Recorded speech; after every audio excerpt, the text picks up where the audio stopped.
So, do you want to share the Yeah. reflection about the prayer?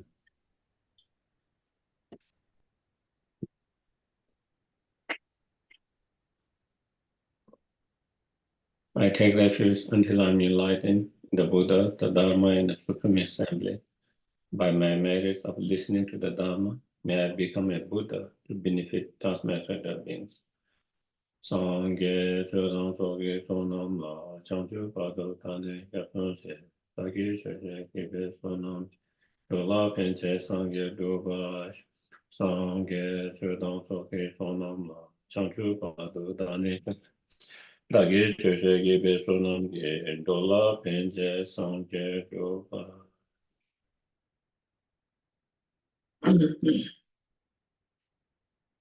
Eh?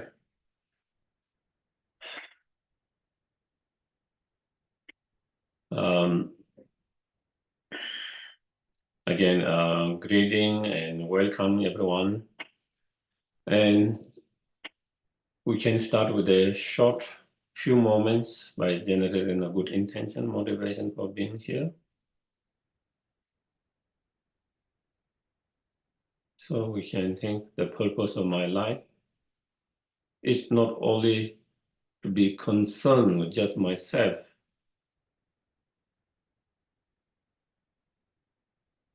but to have concern for others and to be more help, benefit to others.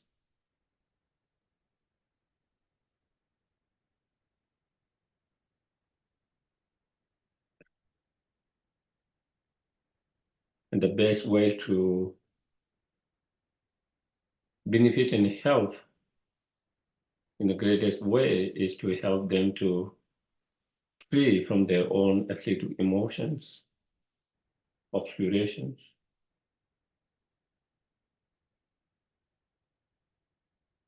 and help them to find and achieve not just temporary, transitory pleasure, but everlasting true inner peace, happiness.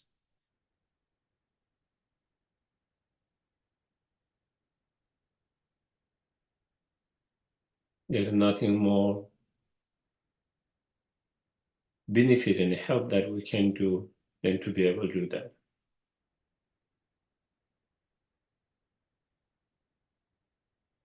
And in order to help all sentient beings in such way, I myself need to achieve my highest potential, the fully awakened state.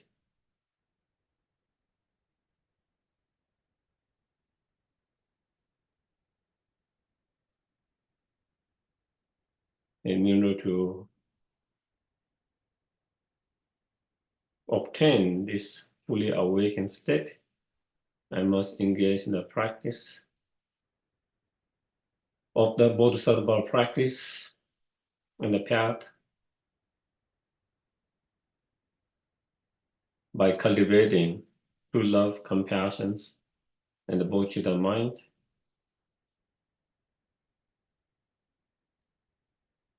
That is supported by the wisdom relies on ultimate truth.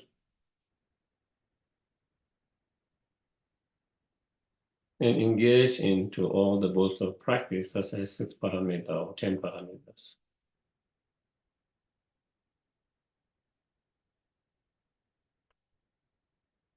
And to practice correctly, continuously, I must continue to study, learn, and need to be reminded of the practices. Therefore, I'm going to listen. And not only listen, whatever I find, any help benefit I find, I'm going to apply it in my everyday life as much as possible.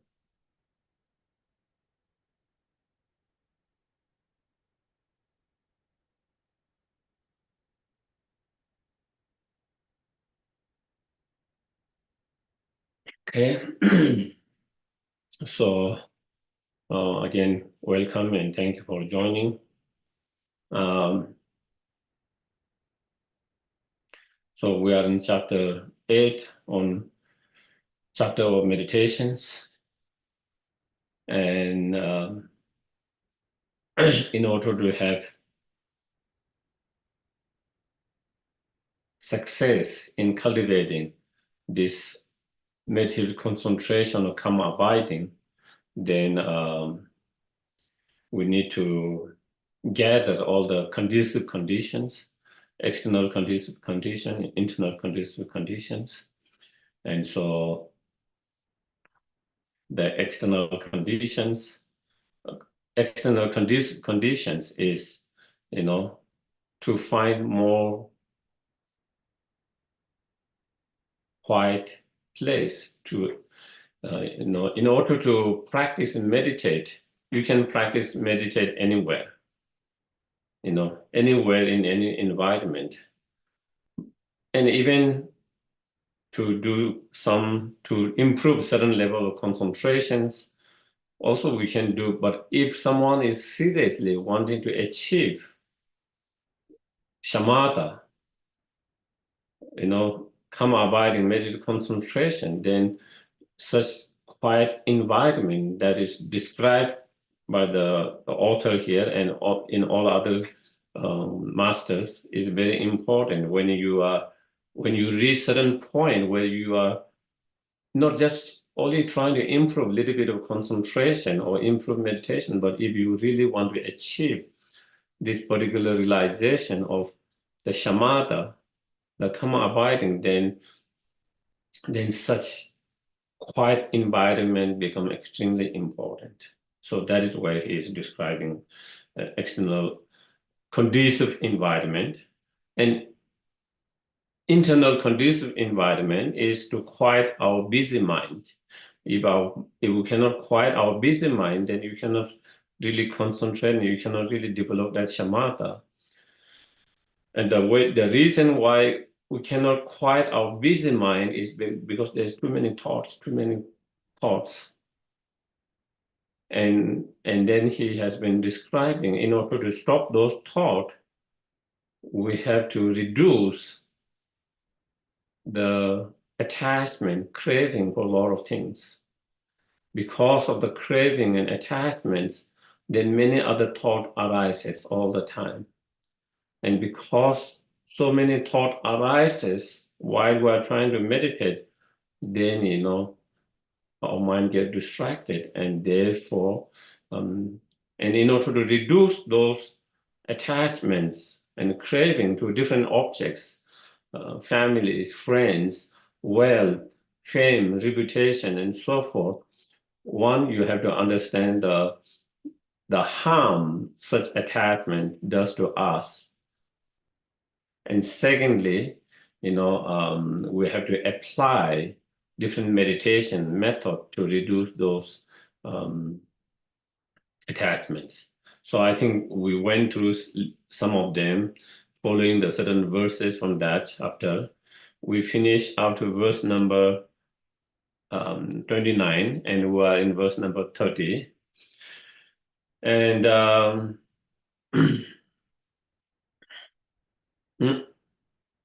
yeah, and so here in this point, he is talking about, letting go of attachment to the body, and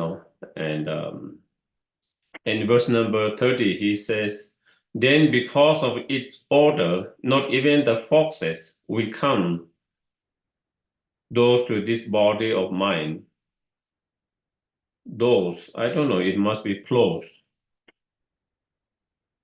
It will not come close to this body of mine, for this is what will become of it. So again, we can think and imagine, especially if you are, of course, here he's describing the old times when the bodies are in the cemeteries or outside, and so as your body started to decay, it started to smell very bad. as it decay, and when it's decaying, when it smells so bad, even the animals that eat the outside flies, some even they wouldn't dare to eat it because it's so bad, decay. And so your body will become if you live in nature in like that, then that is what it's going to become. If you bury it at the end, your body is being eaten by all the insects. And if you try to look at body that has been being full of insect and eating all of that, I don't think we will be attached to that body. No. So what he is describing is that is our body that we have now, we are very attached to. At the end, it will end up like that. And so therefore, by contemplating that way, then again, from now, we learn not to be attached to it. Not being attached doesn't mean you don't take care of your body. You have to take care of your body because with this body, you can practice, you can help benefit others. So you have to take care of your body, but without being too attached, clinging and grasping. That is all things. So again, we have to understand, sometimes we can misunderstand when we say we shouldn't be attached to our body, we shouldn't be attached to our life. It doesn't mean we shouldn't take care of them. Doesn't mean we shouldn't have concern for that, because through this body we can practice and be benefit to others. We have to take care of them, but not being attached to it. And then verse number 31, although this body arose at one thing, the bones and fleshes with which it has created will break up and separate. How much more so will the friend and others? So here, talking, we shouldn't be so attached to family, friends, and nor to our bodies, our life. We shouldn't be attached to all of that, because nothing is permanent. Nothing is going to last the same way. Everything will be separated one day. So here he gives example, this very body that we have had from the very beginning of our life, from the very moment the conceptions started. And we have never separated from this body in our whole life so far. We have always been together with this body of our, flesh and bone, made out of flesh, bone, and other things. So we have never separated from this body, even for 1 second. We have always been with it 24 hours. But even that one, it comes a day when we get separated from that one. It comes a day when, until that, we have never separated, even for 1 second, from the very conception. The day comes and we will be totally separated from that. If that is the case, then the families, the friends, and all other things will absolutely be separated. And so therefore, when we are going to be separated from all of them, and nothing is going to last forever in that way, so then we shouldn't have so strong grasping and clinging and attachment to any of the objects. Even if you try to hold very strongly, clinch and try to grasp, you cannot. One day you have to let it go. It will be separated. It will take away from you. And so therefore, from now, we just learn to let it go and not to hold too tightly. And if you learn not to hold too tightly and let it go, when we do be separated in whenever and whatever, you will suffer less. You will suffer less.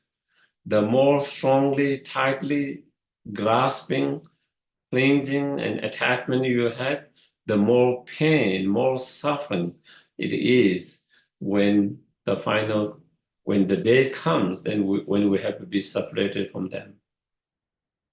And so and therefore he's saying again, with such understanding, meditating impermanent nature of your body, impermanent nature of families, impermanent nature of the friends, impermanent nature of the wealth, fame, reputations, by understanding, by reflecting, contemplating impermanent nature of all of them, how everything is done story, how everything is momentary, how everything is unreliable, then we learn not to get so attached and trying to hold too tightly.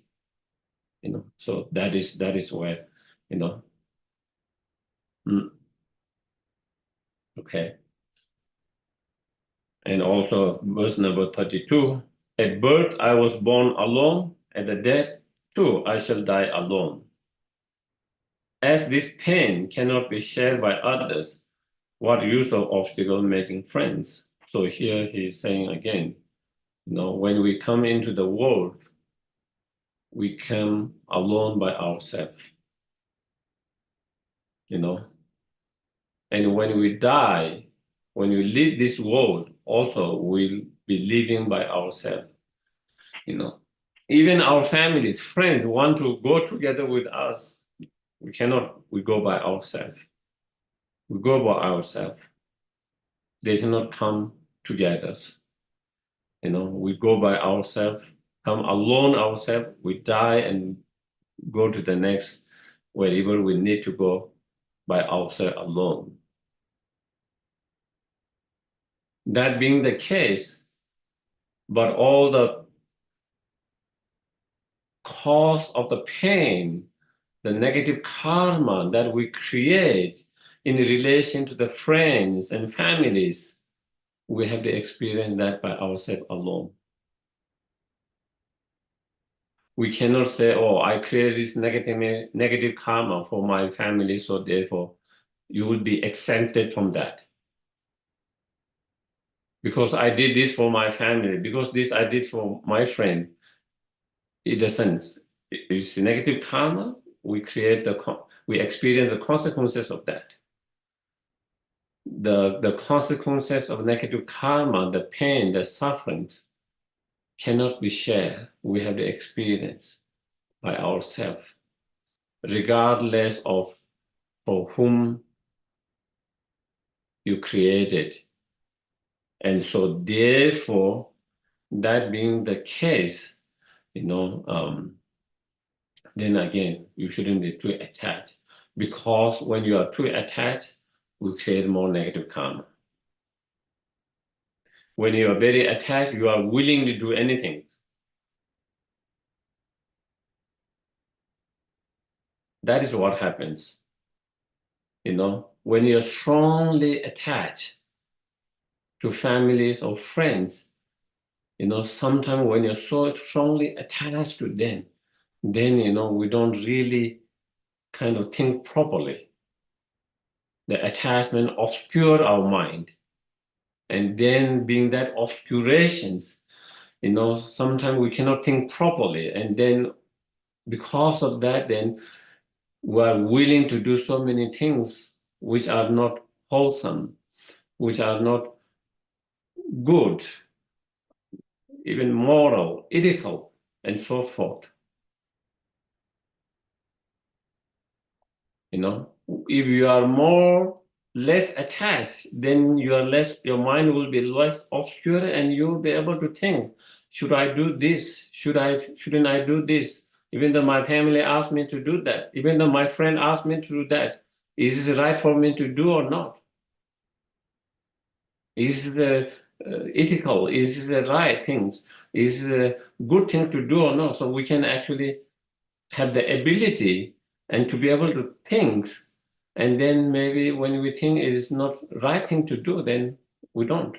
But when you are so much, attached to that, then we lose that ability. And so therefore, again, that is here the point is making,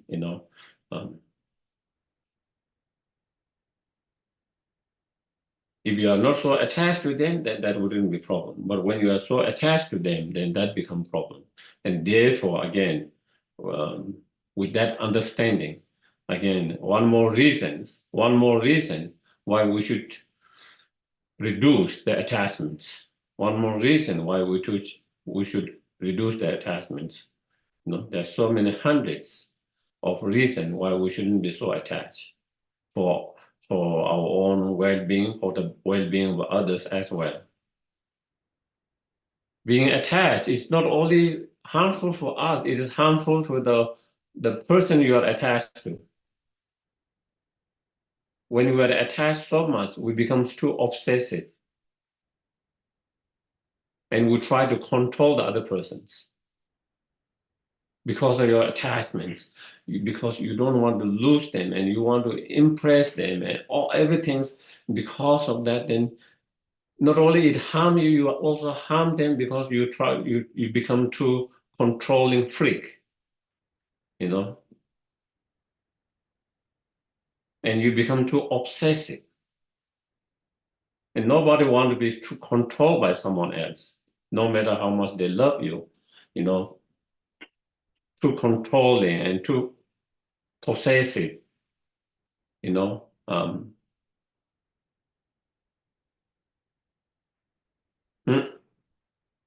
And too jealous, you know. And when you are so attached to someone, and then again you become too jealous and all of that. And so again, the other person doesn't like when your partner or whoever become too jealous so easily without, and so that all this, not only it harms you, it harms the others and it harms the relationship. But if you don't have attachments, the relationship that is based on true love, compassion, not attachment, would be much more healthy relationship, much more stable relationship, much more better relationship. Okay, so again, in verse number 33, in the same way as a traveler on the highway leave one place and reach another, likewise those traveling on the path of conditioned existence leave one birth and reach another. So here again, as I mentioned yesterday, example, when you are traveling and you might be staying in some hotels, very nice, beautiful places, very nice houses, if it is, Airbnb houses, whatever, and you enjoy that beautiful place, that beautiful house, wherever you are traveling, wherever you are staying, but you don't get too attached to those places because you know that you will be leaving it behind. You are not going to have use that forever. You just enjoy and experience while you are there, but without being attached and holding so tightly. Same way here he's saying, in the same way, we are traveling within the samsara from one birth to another. We are a traveler in this world at the moment. We are a traveler in the moment. And so since you are a traveler in the moment and that you will not be here forever, so you shouldn't be so attached to them. By knowing that I'm not going to be here forever, I'm just here for short term.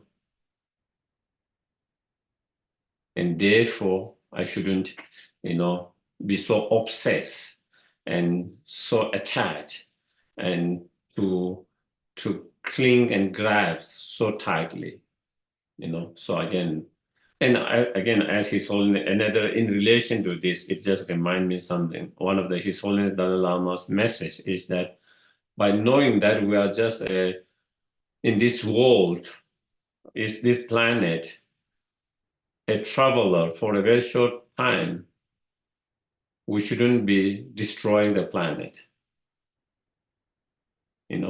If we can, we try to help to sustain, but it is like you stay in a hotel and you destroy your place where you are there for a few days and you destroy it, vandalize it. So it shouldn't be like that. And so while you are there, you try to take care of it, and try to help. If not, we try to minimize the damage as much as possible. Because we are here not for evil, we are just here for short time as a traveler. In verse number 34, until the times comes for this body to be supported by four hells bearers, while the worldly stand around sticking with griefs, until then I shall retire to the forest. So here is saying, in the old times when you die, four people carry the body, with the four. That is what it means by this body, four pals or bearers, four people carrying the dead bodies, So before that actually comes, because that will come one day, when someone will be carrying, whether he's carrying four people carrying or whether he's being carried in the car, but before it's being carried, when the day comes, when we die and our body is carried, is saying almost now, even forests in a remote area, as though you have already died, almost like you have no relation with others, with such, you try to be in such place, dedicating and totally yourself to the practice meditations, as though almost you are not dead, but almost you are dead because you don't have any connections with others. And in such way, then you can focus and dedicate yourself without much distractions in your practice and meditations, and so that you can have more possibility of achieving the shamatha. And in such places, such a isolated places or such a solitude places, then 35, befriending no one, begrudging no one, my body will dwell alone in solitude, And when you're by yourself, there's no reason to be befriending others and have a strong attachment to others. Nor there's no one to upset you, nor you need to upset them, and therefore there's no grudgings, resentment, and so forth. There's no one to be resentful, and no one to be attached in such way, and then you are able to stay in such solitude with a more focused mind, with less distractions. If I'm already counted as dead man, when I die, there will be no more. And so because you have cut up all your relationship from others, because you are by yourself, without any communications with anyone in such, like sometimes people, when they go for a long retreat in the mountains, in the forests, in those solitudes, for years, some of them for a lifetime, some of them for many years. And when in such places, they don't have any communications with the rest of the world, especially with their families far away. So because they don't have any communication with the world, it is almost like you are already counted as a dead. Nobody really knows what's happened to you, what is happening to you, how you are not, because there's no way to know, there's no way to communicate. in that way. So it is almost like you are counted as a dead. And if such cases, and there come time when you do die, because no one know where you are, no one know what you are doing or how you are. Even you die, nobody will be aware of that. And so if no one is aware, there's no one to mourn. You know, when I die, there will be no one to mourn us, no one to mourn us. And 36, and there will be no one around to disturb me with their mourning, crying, begging, crying, begging, and all kind of things when people lose someone so dear to them, they lose, in a grief, um, in a side, you know, sometimes they can shout, sometimes they can shake your bodies, saying, you know, um, because they become too emotional, they can start shaking the body of the others, wake up, you can't lead me, how can you go away? And so, sometimes it can, and all this lot of crying and so forth, and so in and disturb the persons, especially from Buddhist point of view. Even someone is clinically dead, they might not be dead. They might still, their subtle consciousness can still be there for a while.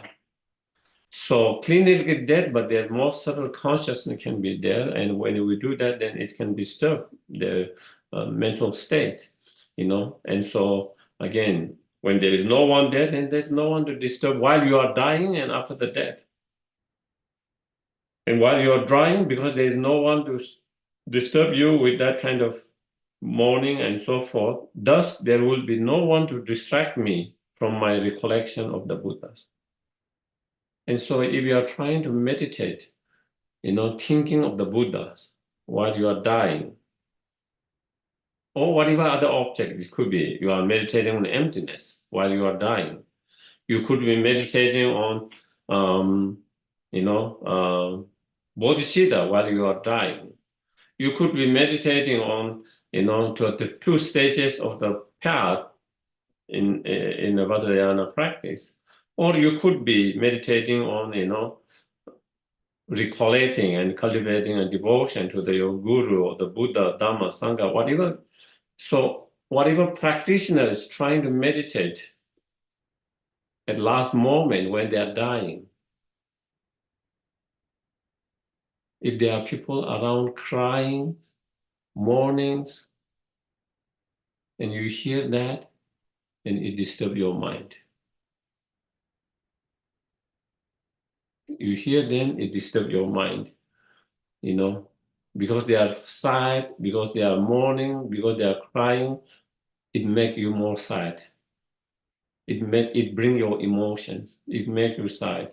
And when those emotions, your own sadness, your own grief, your own fear, worry arises, and then your mind gets distracted by those feelings, those emotions. And so then you are unable to contemplate and meditate on whatever subject that the practitioner is trying to contemplate and meditate in very important time in such. And so that is the disadvantage. But when you have no one to disturb you, then you don't have to be distracted, all of them. And then whatever you are trying to meditate, contemplate, you can do that without much distraction.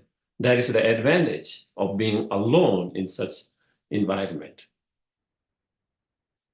So, so here the author is talking about some of the advantage of being in such environment, for our practice meditations. Therefore, verse number 37, I shall dwell alone, happy, content with few difficulties, So therefore, I shall dwell in such, remote, solitude places, and being happy because there's no one to disturb, because there's no one to make you disturb and agitate your mind with anger, resentment, grudges, because there's no one to do that. And because there's no object, no one to disturb you, to feel so much fearful, worry, attachment, and so forth, then, you are more happy, more content, with few difficulties. And in this very joyful and beautiful forest, pacifying all the distractions,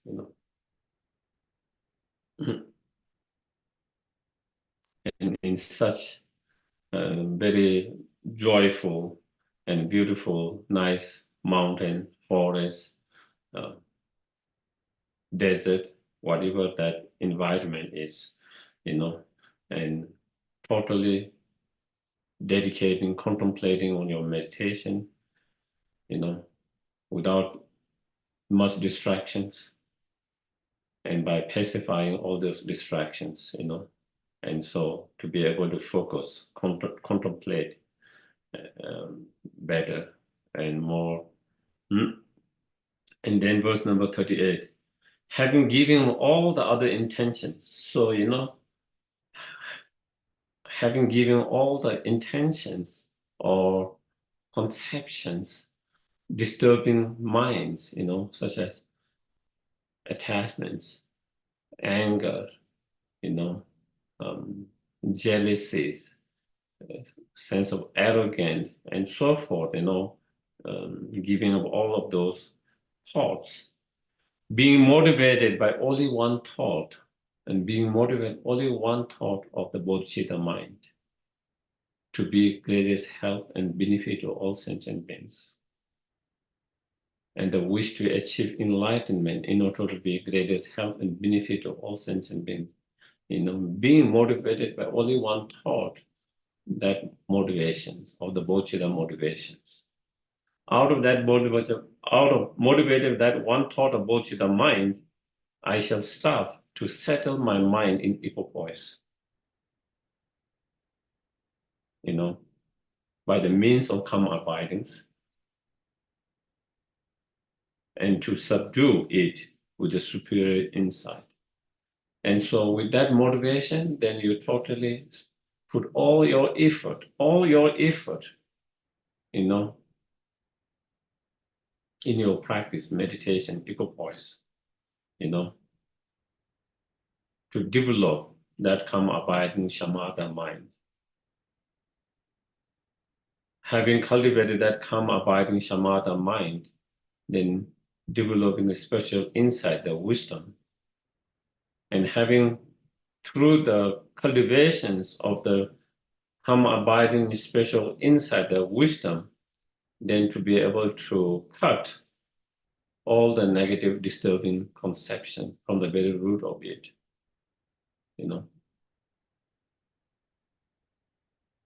cutting the very root of all negative emotion, the fundamental ignorance, by that special insight wisdom, with the support of karma abiding.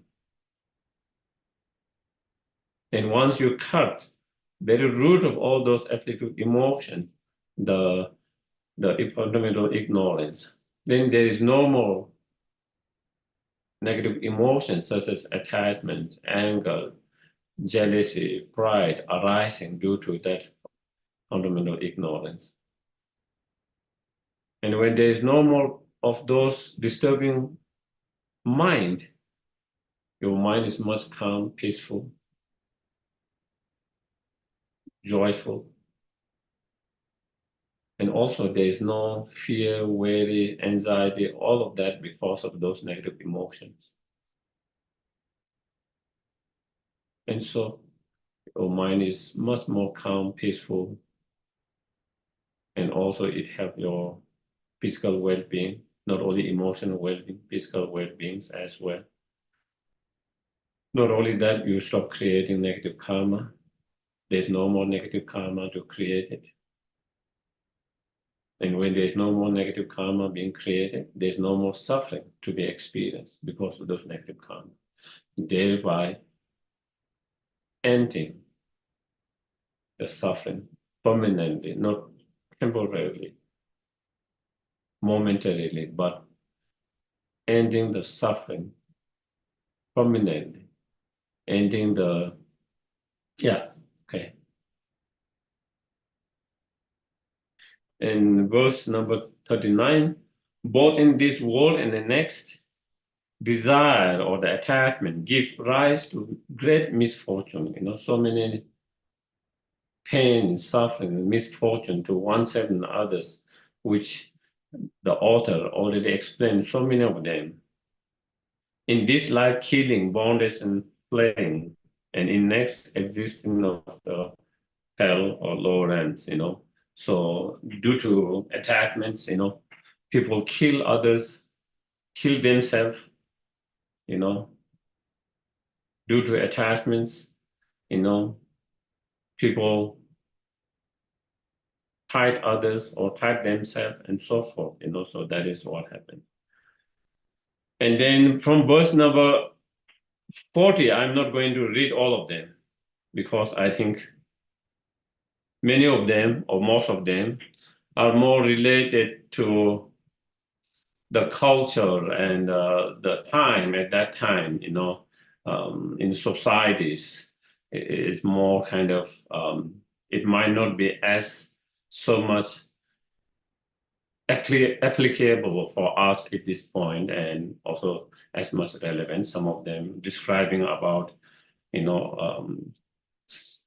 the way and things at that time in such situation and that. So I think I'm going to skip those verses. If you are interested, you can read yourself if you find any help. But also I wanted to kind of give a little bit of background of that for those who are reading. We have to understand one, here he talked a lot about, mostly here, from here, he talked about the attachment to the pleasure of the sex, okay? And so it is mostly about that, the attachment to the pleasure of the sex. And so that is all. And so in relation to that, then he described about, the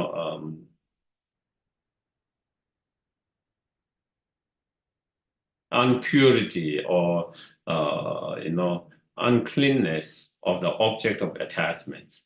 And so here he described mostly about women's body because we have to understand the context, because it was given, the teaching was given to the monks. The audience was the monks in Nalanda. So for the men, in order to let go of attachments to the body of the women's, or and the experience of sex with the women's, then you have to understand the impurity or uncleanness or whatever of the body of the woman. If it's a woman, then you see same way the men's, in that same way you apply. But here, when you see, it's mostly describing about the women's, because the audience, that was the monks, okay? So that context, you have to understand that context. If you don't understand that context, then you might have some misunderstanding of that, okay? So anyway, so then I'm going back. There's a lot of that on that. And then I'm going to verse number 78.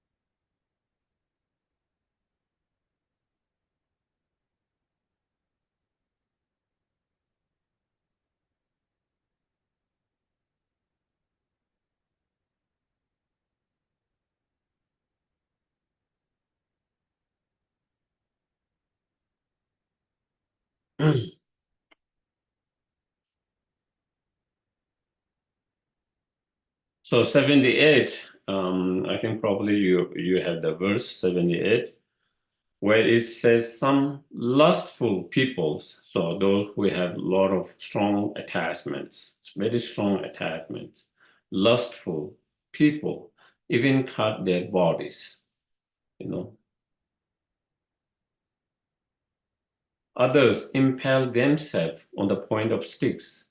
Some stab themselves with daggers, and others burn themselves. Such things as these are quite apparent. So here is talking about when someone is, have so much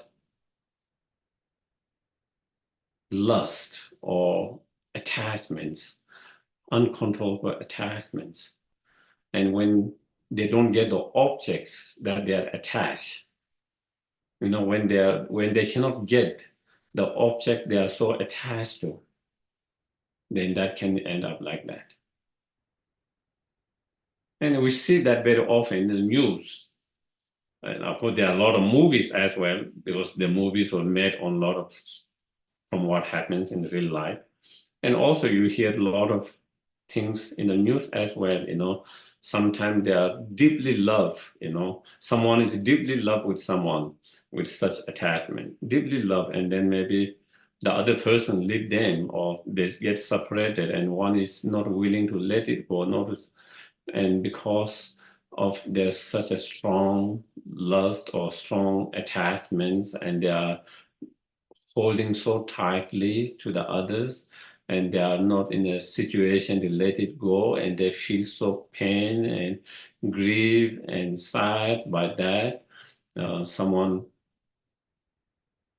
they were so attached, someone they love so much that they don't, you know, they don't respond to them, or they lead them away, and because of those pain and hurt, whatever they feel due to that, and then some people, started cutting, themselves, cut themselves, and we see very often, you know.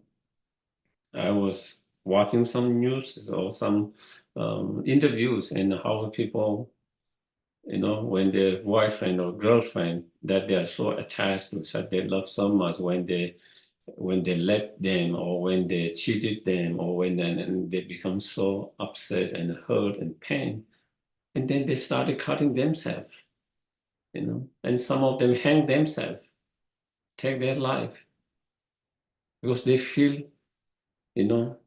there's no meaning to be alive, because they feel so affected by that, and that is affected so strongly, and feel there is no meaning to be alive, because their attachments was too strong. Their attachments too strong and holding so tightly, and they're not willing to let it go. And when that happens, then they cannot control, and then they hang themselves.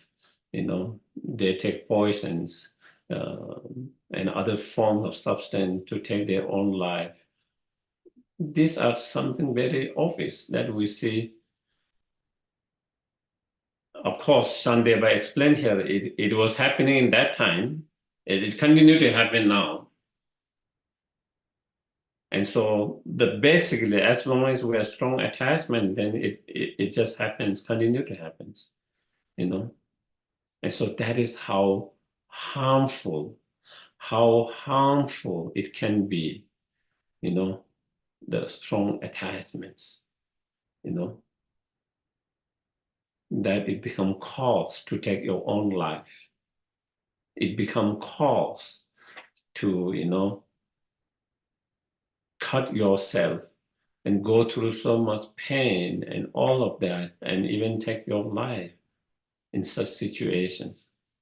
The reason when someone is because their attachment too strong, and they were too hurt by that, because and couldn't control, and because of that. So that is why 79, due to the torment involved in collecting it, protecting it, and finally losing it, I should realize the wealth to be fraughted with the infinite problems.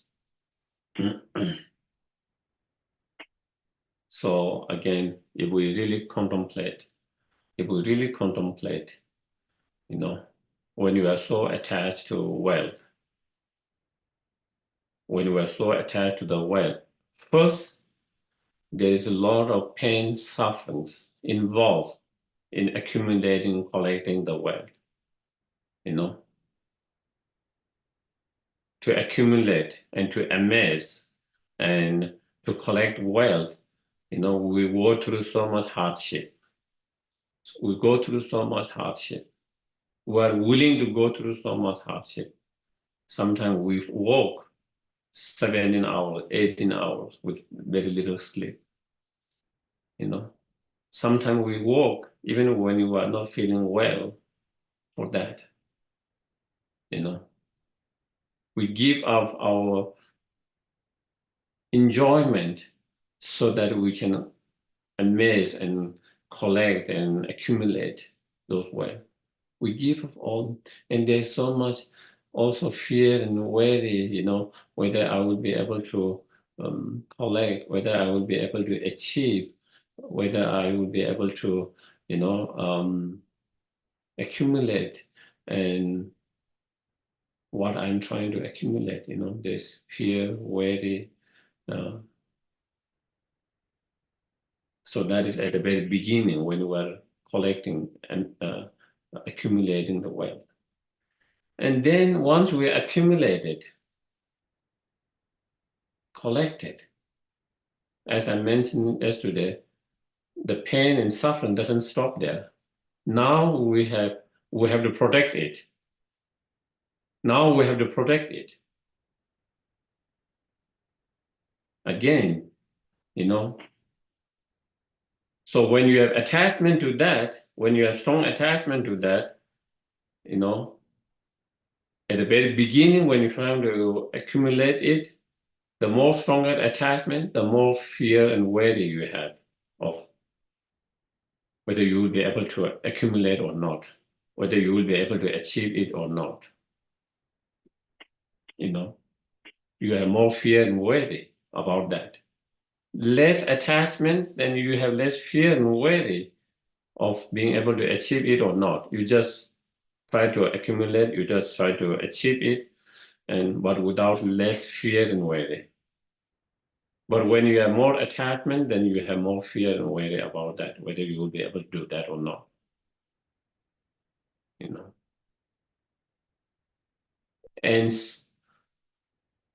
And then once we are able to be successful in accumulating that, but again, if we have attachment, then again, next is the fear and worry of losing it because you want to protect them.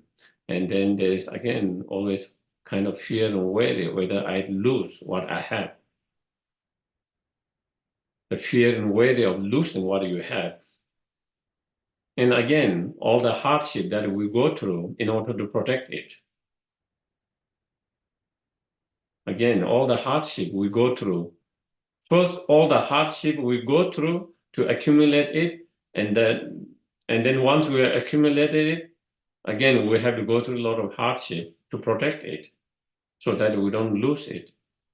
And also, when there is attachment involved, then there's a lot of fear of losing them, no matter how much hard you work to protect them. So all the pain and suffering that we go through. And then, finally, when we lose it, when we get separated from those wealth, there's pain, sufferings, with all the hardship, all the pain that you have created, protected, all that now is gone. It's gone. And that can be devastating. That can be devastating, depending on your level of attachments. if our level of attachment very strong, that can knock down person completely. That, in some cases, the devastating is such a big that sometimes people take their own life in such situations.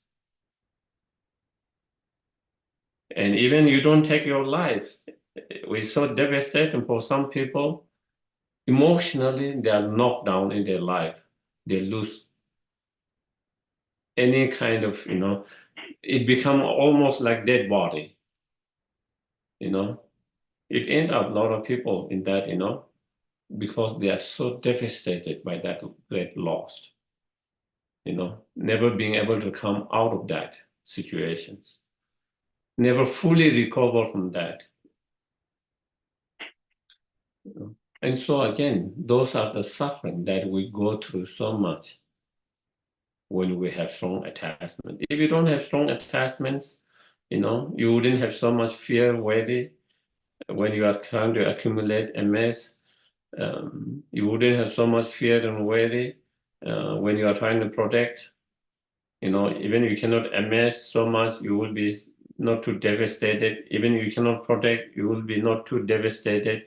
And even you lose it, you wouldn't be too devastated. You will just think that is what it is, comes and goes. And I have a friend, who is like that. His attitude, he always say, money is like a dust, it comes and goes. Wealth is like dust, comes and goes.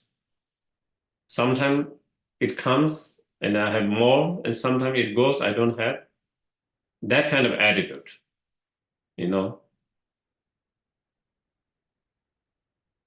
And so he experienced less pain and suffering because of that, and because he's not so attached to them. He doesn't mind having it. He doesn't mind not having it. When he has, he enjoy. When he doesn't have, he cut things, his expenses and everything, and just fine, being okay with that, you know.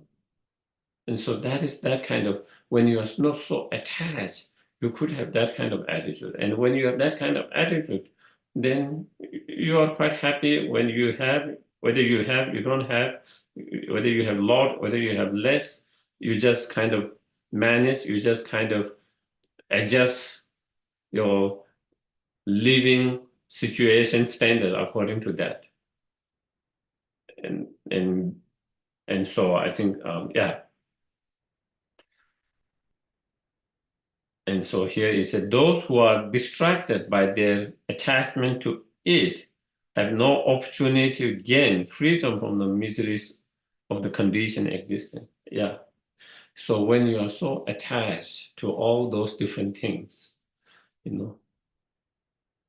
attached to beings, material things, family, reputation, so forth, praise, so forth. When someone is so occupied by such strong emotion of so strong attachment all the time,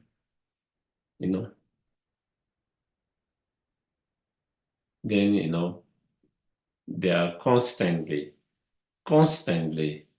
tied up in the samsara, constantly tied up in samsara, and they can never free themselves from out of the samsara. They can never free themselves from out of samsara. They can never free themselves permanently from all the suffering because they are constantly, due to that attachment, you are constantly tied up in samsara. And when you are samsara, you are constantly experiencing suffering. And even in attachment, you can see how attachment plays a big role, how we are tied up in samsara.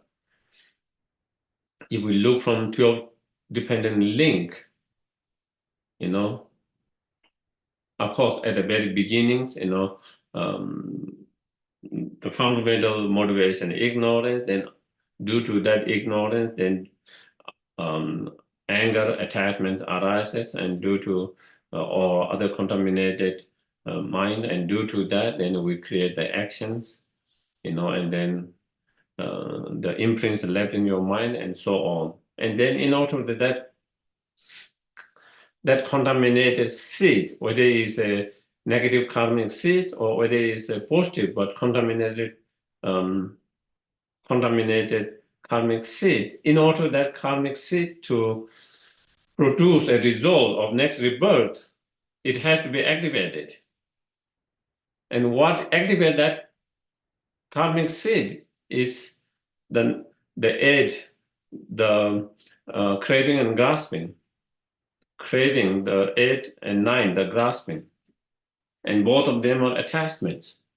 So without attachment, if we don't have attachment, even we have created so much negative karma or contaminated karma to take rebirth in samsara, those seed will be seed that never get water. The seeds are there, but it can never produce the samsara rebirth because it never get water. And what make that activated, the water that activate that seed, is the craving and grasping, which is the attachment. Craving, attachment, and grasping, when that attachment get more stronger and stronger, powerful. So again, that's how, in terms of how we are tied up in the samsara, the attachment plays such a big role, important role. And so again, with that, we understand how attachment is such a, harmful, negative emotions in so many different ways, and that is why it makes it difficult to free ourselves from the samsara and suffering of the samsara. And verse number 80, in the same way as animals drawing carriage are only able to eat a few mouthfuls of grass, likewise desirous people have many disadvantages, such as this and little profit. So,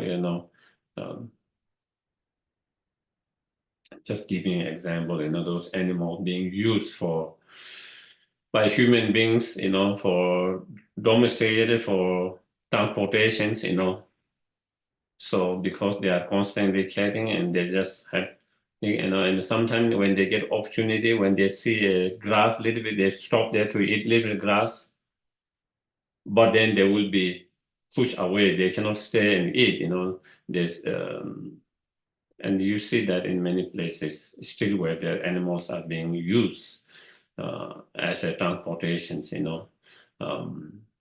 so for whatever, they get the opportunity to eat a little bit here and there, but they have to go through so much pain and suffering, carrying all these loads.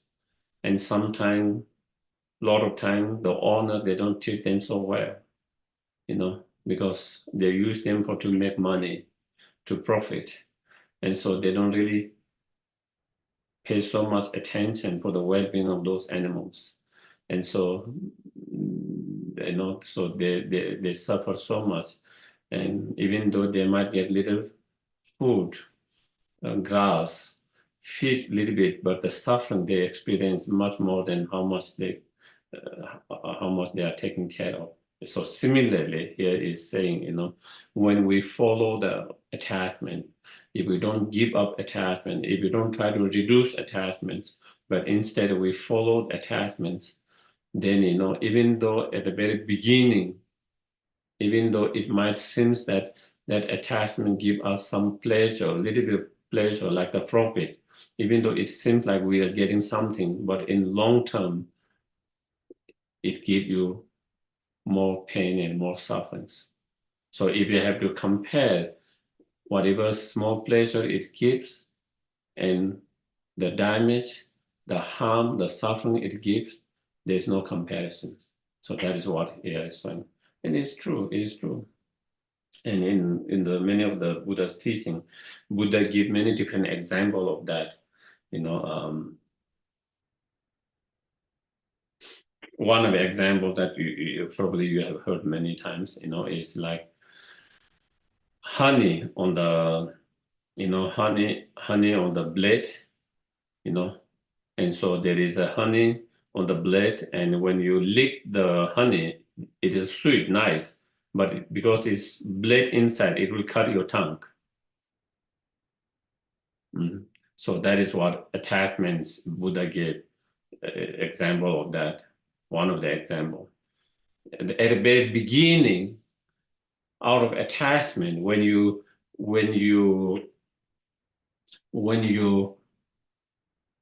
accomplish or achieve the object of your attachment, at the very beginning, there is a little bit of pleasure or a little bit of joy, just like that when you lick the honey, the sweetness of that. But just as it will cut your tongue, then at the end, the attachments lead you to more disappointment, more pain, more sufferings in long term. In the bigger pictures, it gives you more pain, suffering than whatever small pleasure it gives you. So again, those are that we have to understand. It's like, for a short-term benefit, you give up long-term benefit, and where you could have in the long term big damage, even though you might have small benefit in short terms.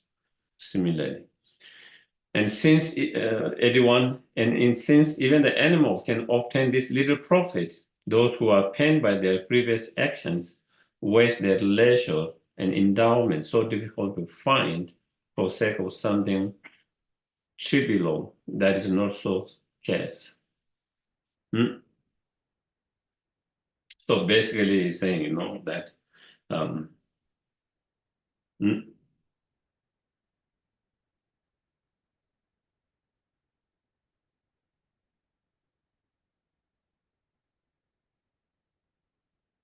small joy, small,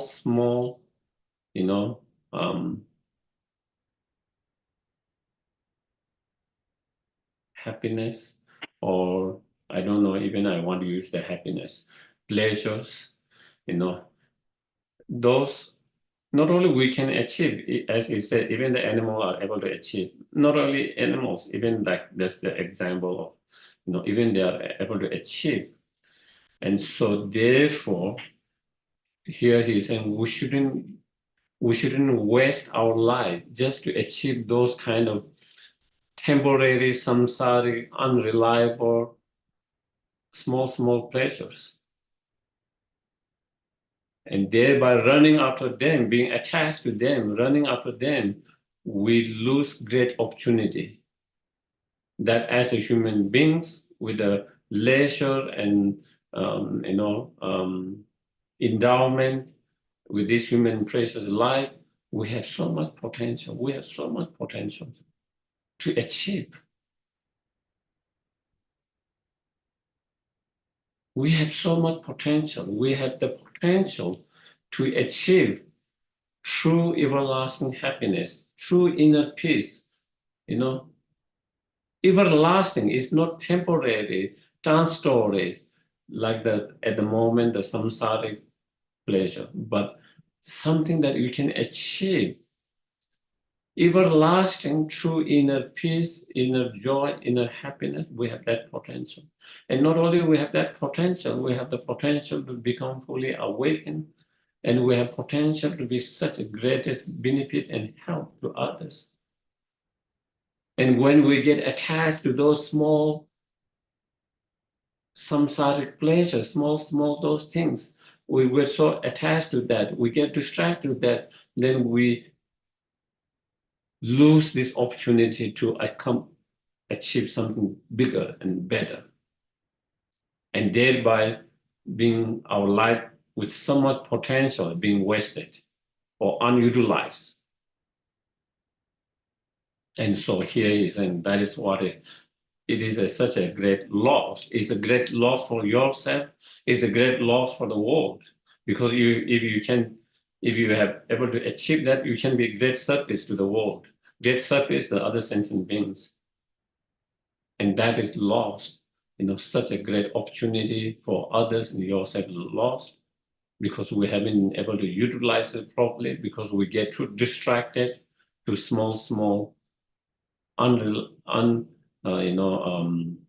unstable, momentary, transitory pleasure here and there, So that is where, and so again, with that understanding, reminding ourselves, I shouldn't be too attached and to all this samsaric, unreliable pleasure, and I shouldn't be running and chasing after them all the time.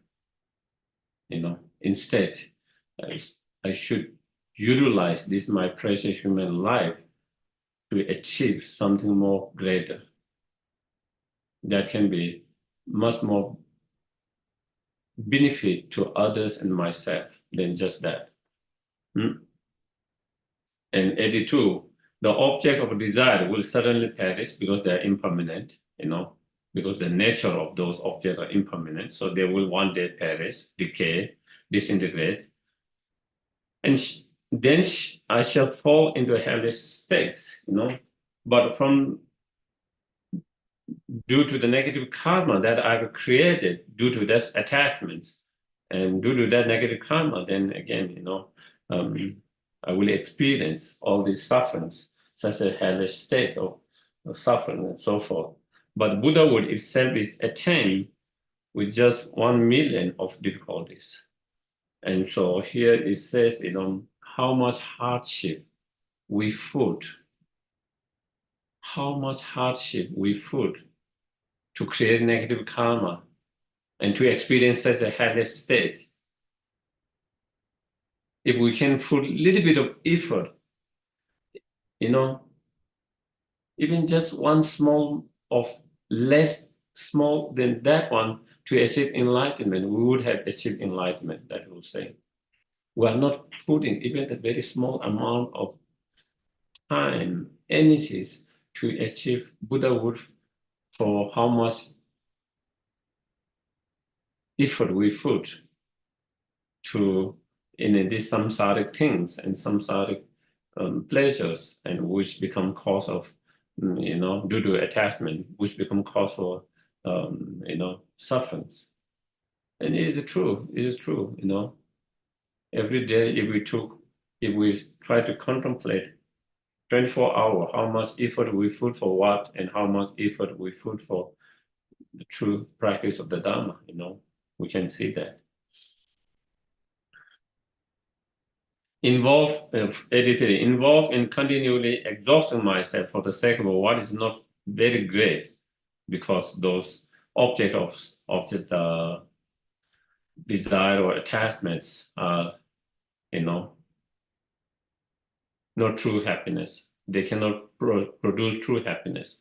They all are transitory, momentary, So they are not. Hence, the desires experience greater miseries than the following the awakening of life.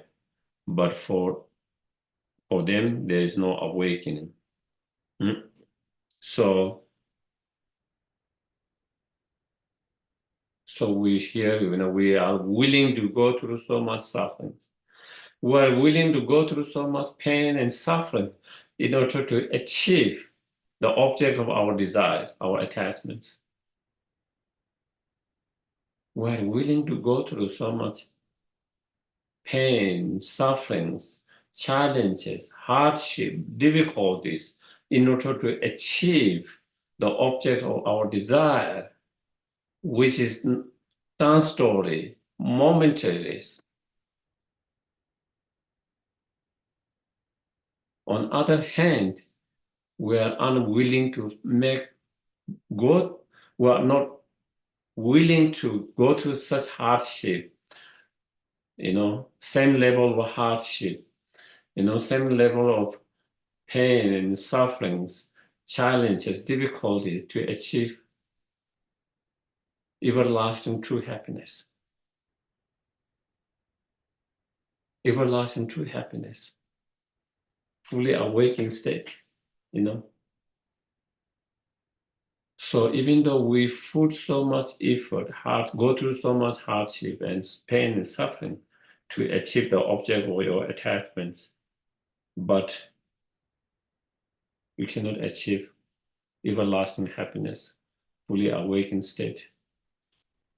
If we can put that amount of effort, or even half of that effort in our practice, maybe we might have been already on the, not enlightened, maybe we might have been on the half path towards that. Even if we could put half effort of how much we put to achieve those objects of our attachments through our life.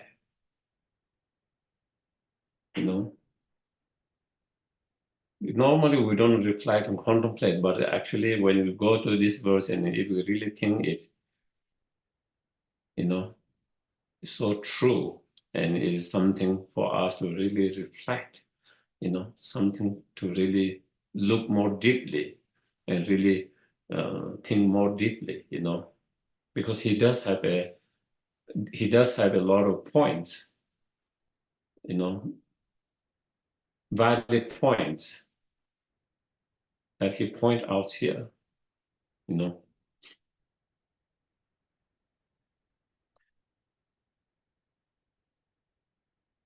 And then verse number 84, when having contemplated the miseries of the hell, and the lower realms, it will be clear that there is nothing comparable to the harm caused to the desirous beings by weapon, poisons, fire, ravens, and foes. So here saying, even though we can be harmed by weapons, even though we could be harmed by poisons, such as taking our life by, knowingly or unknowingly taking some poisonous food or something poison substance, we could be harmed by natural disasters such as fire, earthquakes, floodings, tornadoes, storms, and so forth. Even though we can be harmed by our enemies or someone and all of that, but still, even it takes our life, it's just one life. It's just one life.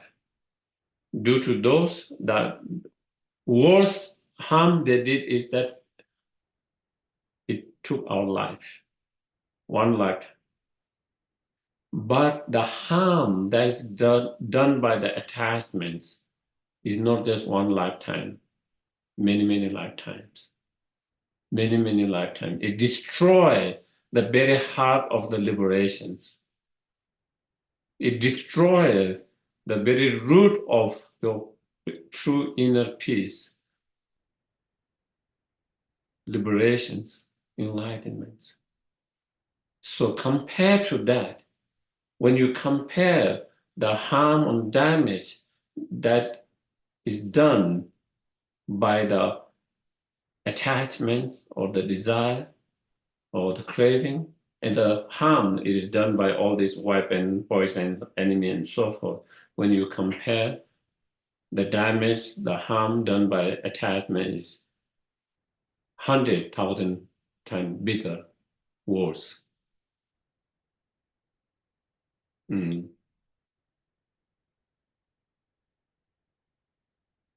It could, not only it could, yeah, okay. 85, having in this way developed dissolution with the desire, and try to give up this, not being attached to the desire or the object of desire, and letting go of attachment through different meditation practice, I should generate joy for the solitude. The fortunate one stroll in peaceful forest, devoid of dispute and disturbing conceptions. And there is no more dispute with others, and then there is no disturbing conceptions arising because of those disputes with others. And then your mind is more peaceful in such peaceful environment, then you can develop the shamatha, karma abiding. And then through that karma abiding shamatha, you develop the special insight and together with the bodhisattva, then we can overcome all the obscuration and achieve fully enlightenment. 86, they live in joyful house of vast flat stone, cooled by the scented moonlight, fanned by the peaceful, silent forest breeze, thinking of what is of benefit for others. So while you meditate to develop karma abiding in special insight, but your motivations is the bodhisattva to be benefit and help to others. That should be your intention, motivation. The very motivation and intention to be in such solitude place is so you can really dedicate yourself to the practice seriously, deeply. And the reason to develop such karma abiding shamatha and special insight is so that you can be greatest help benefit to other sentient beings by achieving fully enlightenment.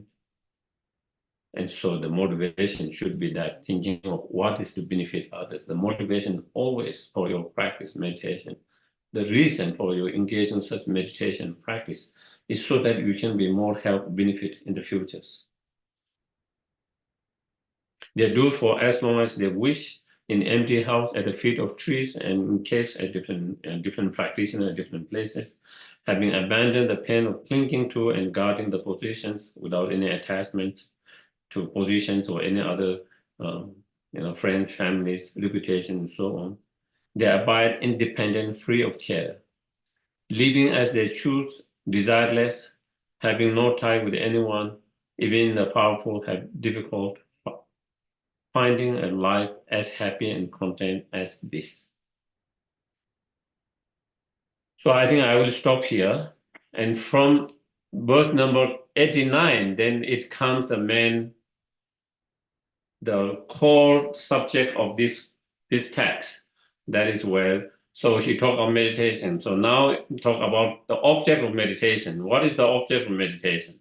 The object of meditation here is the bodhisattva mind, the bodhisattva, and especially this method of equalizing, exchanging self with others.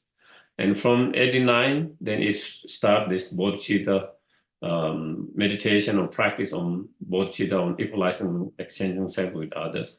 And this is one of the most powerful subjects of this particular unique and most powerful of this text as well. So today I will kind of so any questions? Okay.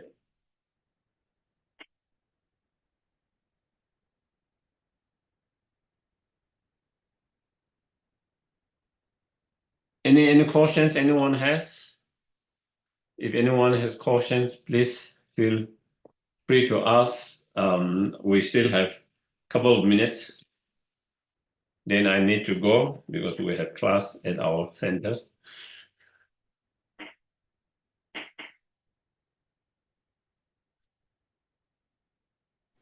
I've got a question, Takey Lee. Yes. Yes, please. This was written in India or Tibet or India, yes. In India, yeah. Around 7th, 8th centuries. Taking a look at reality in this century, and safety for women, or doing solitude, going into solitude. What are practical, what have you seen that has been practical? Like I've heard of some people doing this in their own apartments. People still need to eat. There's needs that unless you've got your own garden, you're not going to fulfill. So what would you say is a reality other than going to a retreat center to do this if you're doing it at home?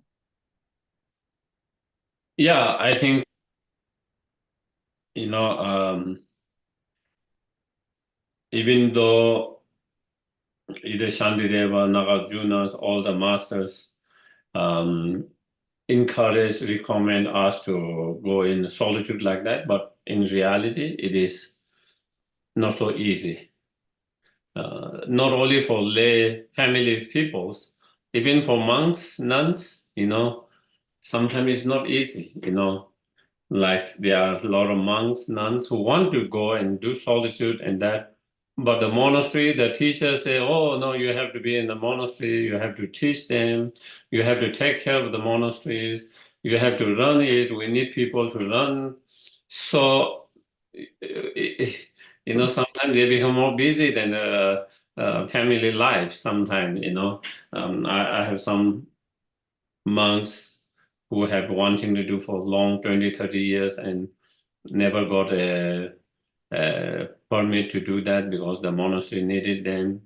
So anyway, so that is, and again, as you mentioned, also it is not same in those time. Those time you can go to the forest or mountain, any places.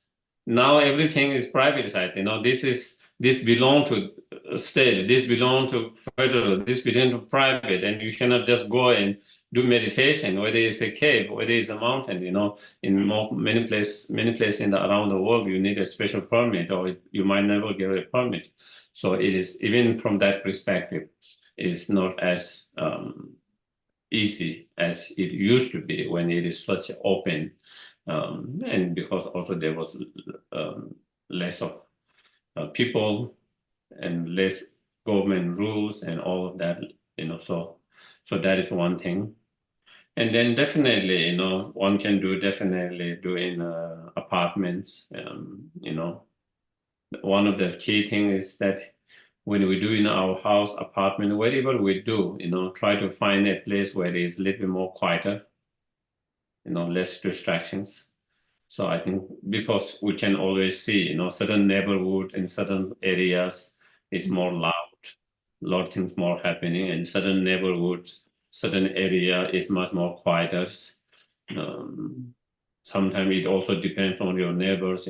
Some neighbors could be loud, some neighbors can be less loud, and so I think the main thing is trying to find a place, if possible. Sometimes it's not possible. Sometimes we just we don't have the resource and everything to make all these choices the way we want. And so therefore, depending on our own resources and that, we have to make as suitable as possible, as conducive as possible. But of course, that is one thing we try to find as quiet place as possible. And during that time, we try to interact less with people, um, interact less with others. Because if you interact too much, then, then you talk, and when you talk, then people think, oh, this is happening, that is happening, and this is what happened, this is what happened, and this is, and so then again, when you have those, then again that can become a distraction. And then when you meditate again, those thought comes because you are thinking about that. So if you don't need to, of course, certain cases you need to. If you are sick, if you need to think, you need certain people to whom you need to interact, but trying to keep less interactions. Even with people who you need to interact, you don't need to go in too much talking, discussion about a lot of things, except in the important, necessary things that you need, you want to do, you need, and without going so much in those. That is one thing, and then, even in the food, maybe sometimes we don't need 3 meals. 2 meals might be just enough, so when you have less meals, less things to do,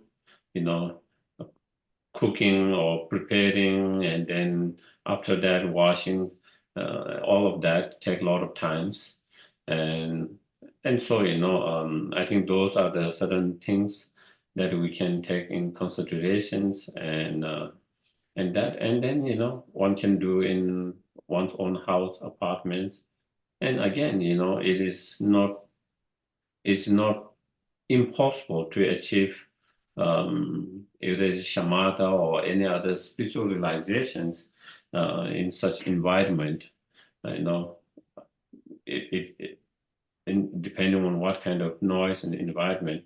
So, it can be a little challenging in certain environment, and less challenging and more easy in certain environment. But we just have to be happy and fine and adjust to whatever environment that we have access according to our resource and all of that. Yeah. Thank you very Yes. Thank you, Geshe, for the excellent teachings. I have a question regarding meditation. If Yes. we take emptiness as an object of our meditation, because it's a subtle object, can you please give us an advice how to do it? Because it's more difficult compared if I take, as usual, as I do, as a statue of a Buddha Shakyamuni for shamatha, but when it comes to emptiness, for me, it's more difficult how to approach it and how to do it. Could you please give us advice about that? Thank you so much.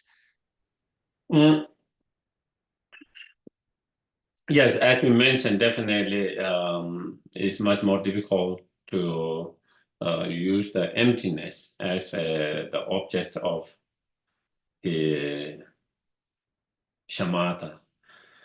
But again, it is possible that one can use it, and sometimes, some people have understanding of emptiness first and then come abiding later, So for such, then for them, it would be more easy because they have the understanding of emptiness. So it is more easy for them to use that objects as a object of the meditation or karma abidings. But though for us who doesn't have the realization and emptiness, then it will be a little more challenging. So, but if you do use it, first you try to do the analysis, short analysis of emptiness, and then you come to the point where empty part, where it is empty of inherent action, absolutely there's no inherent existence, absolutely empty. And when you come to that empty, then if you are looking at the nature of your mind, and the nature of your mind, you analyze, and then you come to understanding that nature of the mind is totally empty of inherent existence. And then instead, once you come to that understanding of emptiness, and then you rest in that emptiness. And so you just try to hold that and just focus on that. And so then that is how you can use the emptiness as the objects. But first you need to do the little bit of, whether you do very detailed or maybe short analysis to come to point where you see the emptiness of your nature of mind, and then you try to contemplate on that.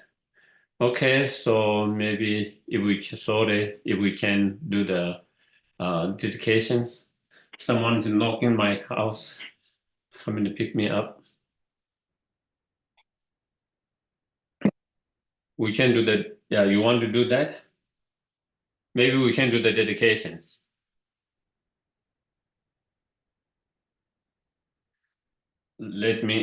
Okay.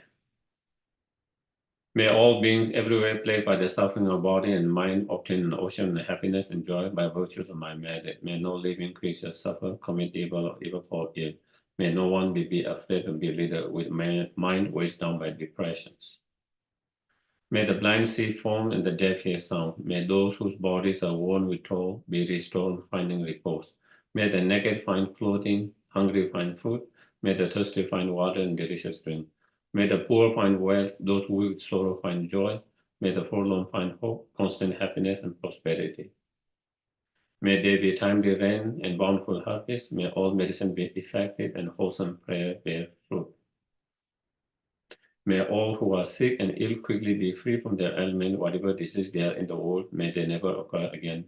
May the frightened cease to be afraid and those bound be free. May the powerless find power and may people think of benefiting each other. For as long as space remains, for as long as sentient beings remain, until then may I too remain to dispel the miseries of the world. Let me open the door so someone is not waiting outside.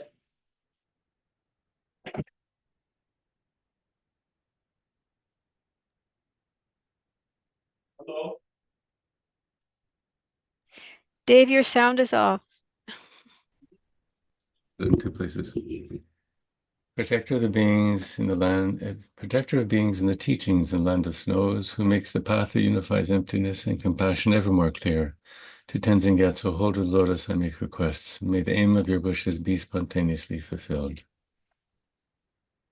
Fearless teacher and assembly of the children of the victorious ones, Shravakas and Pratika Buddhas, victorious Losang, father and sons, along with the lineage masters, all the objects of refuge of infinite lands, please bestow the virtue of goodness of accomplishing this prayer here and now. Holding and spreading the Muni's precious and complete teachings, through explanation and practice, you wore the armor of patience that is never discouraged. Incomparable, venerable Guru, to you I make requests. While striving single-pointedly for the sake of the victorious one's teachings, the sole gateway through which all benefit and happiness emerge, and from other living beings, you suddenly departed to peace. What a great loss! Nevertheless, through the undeceiving truth of the blessings of the ocean of the three jewels and the great waves of bodhicitta, the children of the victorious ones, may the smile of a reincarnation swiftly beam in glory for fortunate disciples. Thank you, Thank you Geshe-la. very much, everyone. Thank you. Thank you. Thank you. Thank you, Geshe-la. Thank you, Geshe. Thank you, Please Geshe. teach Thank again you, for us. everybody. Thank you. Thank you. Come back Tashi soon. Dele. Thank you, Geshe-la. Have a good day. Thank you. Bye. Bye-bye. Thank you, Dave. Thank you. Thank Thanks, you. everybody. Mm-hmm. Yes, thank you everyone for coming. It's wonderful. Thank you. Much love.